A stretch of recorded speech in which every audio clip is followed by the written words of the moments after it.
भाई कितना मानते प्रेमी, उसमें प्रेमी की कोई बात नहीं भाई। প্রেমের সম্পর্ককে ঘিরে নানা ধরনের ঘটনা সামনে এলেও স্বামী ও প্রেমিক দুজনকে নিয়ে একসঙ্গে সংসার করার সিদ্ধান্তের ঘটনা বেশ বিরল।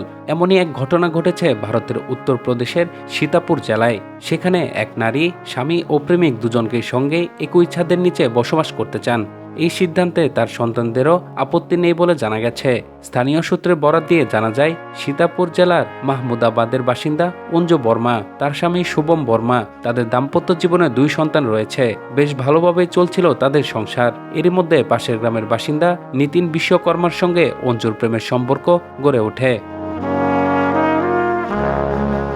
এক পর্যায়ে অঞ্জুর সামনে স্বামী ও প্রেমিকের মধ্যে একজনকে বেছে নেওয়ার পরিস্থিতি তৈরি হয়। তবে কাউকেই ছেড়ে দিতে রাজি হননি তিনি, বরং স্বামী শুভম ও প্রেমিক নিতিনকে নিয়ে একসঙ্গে সংসার করার ইচ্ছা প্রকাশ করেন অঞ্জু। তবে বিষয়টি সহজভাবে মেনে নেয়নি পরিবারের সদস্যরা। পরে অঞ্জু তার স্বামী ও প্রেমিক বিষয়টি নিয়ে থানায় যান। সেখানে অঞ্জু পুলিশকে জানান তিনি স্বামী ও প্রেমিক দুজনের সঙ্গেই থাকতে চান। পুলিশের উপস্থিতিতে শুভম জানান স্ত্রীর সিদ্ধান্তে তার আপত্তি নেই। প্রয়োজনে তিনি বাড়ি ছেড়ে অন্যত্র থাকতেও প্রস্তুত বলে জানান।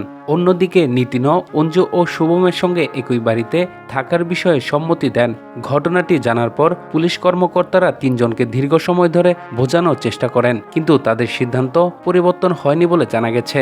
এদিকে অঞ্জু ও শুভমের 2 সন্তানও বিষয়টিকে আপত্তি জানায়নি। তারা মা বাবা এবং নিতিনকে নিয়ে একসঙ্গে থাকতে রাজি বলে জানা গেছে। তবে এই অস্বাভাবিক পারিবারিক সিদ্ধান্ত বাস্তবে কিভাবে কার্যকর হবে এবং তারা শেষ পর্যন্ত একই ছাদের নিচে সংসার করতে পারবেন কিনা তা নিয়ে স্থানীয়দের মধ্যে কৌতূহল তৈরি হয়েছে।